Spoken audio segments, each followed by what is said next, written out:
Hello and welcome my friend, and then I am planning to show you the best trick that how you can clean your Lexus car's windshield, and this is especially for those bad and really sticky spots in our car, truck or SUV's windshield.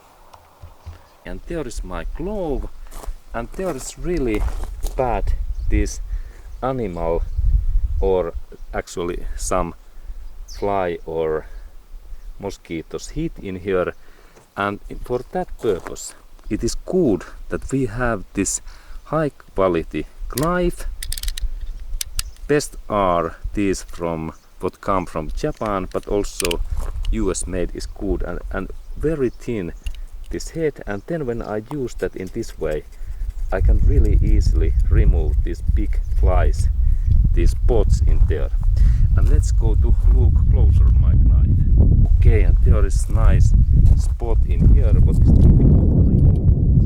And when I install this my blade in like that way, and I can bend that a little bit carefully, and then I remove this stuff in this way, and this is really fast. And final part is this clean cotton cloth, and now my windshield is totally clean.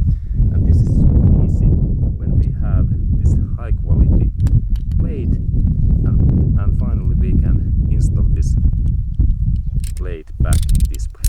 Okay, excellent. Okay, and this my knife, it looks like that, and when I press this button I can move this my blade. And this is really high quality knife, and we can purchase this from internet, and this my one name is KDS and L11, and it's made in Japan. And this is really important that we have products what is made in Japan, because Japanese they do best these knives. This is the most sharpest and especially the most durable and the thinnest one. And Chinese made things are normally almost always crap. And use these Japanese blades, and then we go to look at how I remove this spot in that area. Like that way, and I can bend that a little bit carefully, and then I remove this stuff in this way, and this is really fast. And final part is this clean cotton cloth,